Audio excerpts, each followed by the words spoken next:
Ruby Speaks, Chapter 3. A Matter of Focus. There is an idea I have nourished about truth. There was a time when I would not permit myself to even let myself see what was in my mind, and I have grown to know that there is no one to whom I can say what it is I think. I am too lonely now, lonely of soul, in this place where words fly at me with a speed and a content I cannot understand. Learning a new language, Tom said, when he has been here, is easy. A matter of focus, of practice.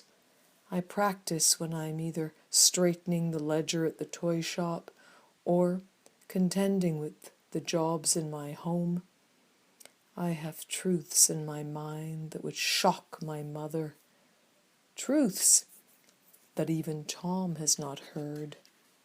Truths that he would not understand if I chose to share them with him. But I know them. I have taken to writing them down at night, these truths, late, sometimes in the wee dawn hours. I permit my fingers to wrap themselves around a pen. I fill in the blank spaces that set themselves before me. I can hear the soft breathing of my children in sleep. I can feel my last child's growth in me.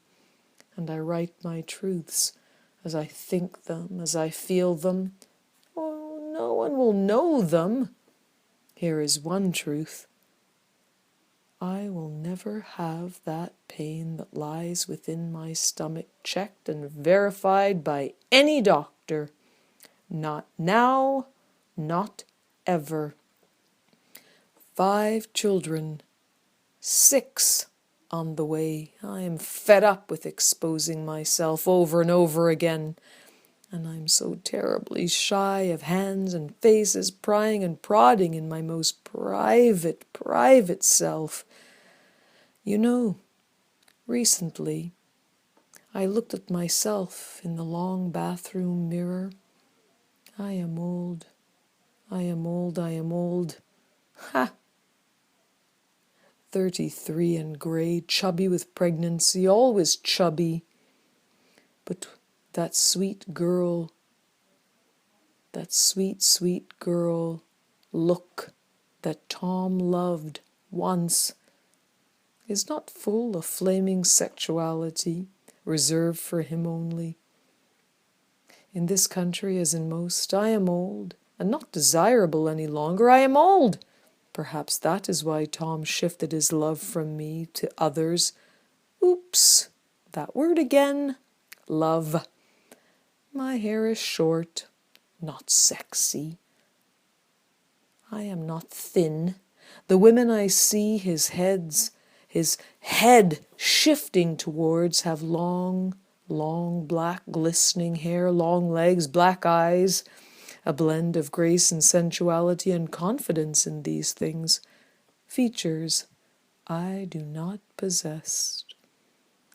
When did I stop being visible?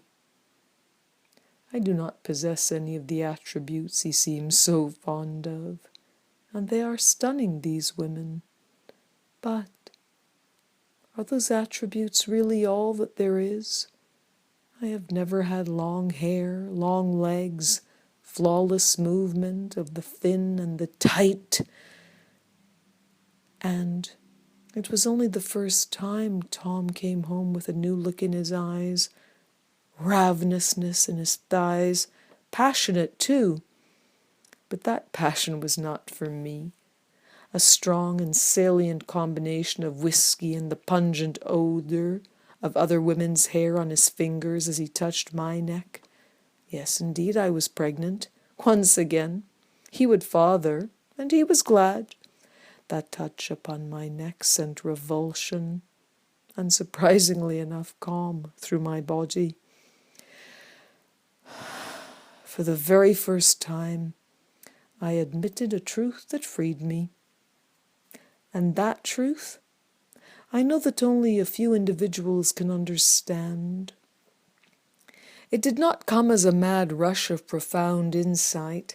It did not catapult me from a state of ignorance to a state of all-knowing bliss. No, what that touch upon my neck permitted me was the shift in focus from denial to realization, to truth. I said it in my head for my heart and soul to hear. You know that he sleeps with other women. You have known, and known, and known, and yet you still love him, and he loves you, and that notion of my love for him, the very essence of what it is to be, how it is to be, struck me with a full force.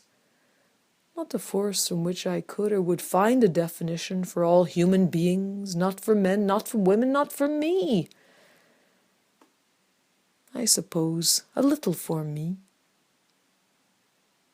To love, I suppose, to desire, I suppose, to be loved, I suppose, to be desired. Room for jealousy? I don't know. Room for tenderness, how I wanted to give, to take, to learn. The night I dreamt that my last baby would be a son, I dreamt too that Tom knelt before my bed and asked for forgiveness. Forgiveness. Forgiveness is an insane thing, to beg from someone. I did not answer him. How could I? I stroked his cheek, stroked his hair, offered him room beside me in that bed that was no longer ours. He slid in beside me, fully clothed. I took him in my arms. I felt his body shake. I felt his sobs. I tasted his wet and salty tears upon my lips as I whispered to him, "Be quiet, be quiet, be quiet. Feel safe."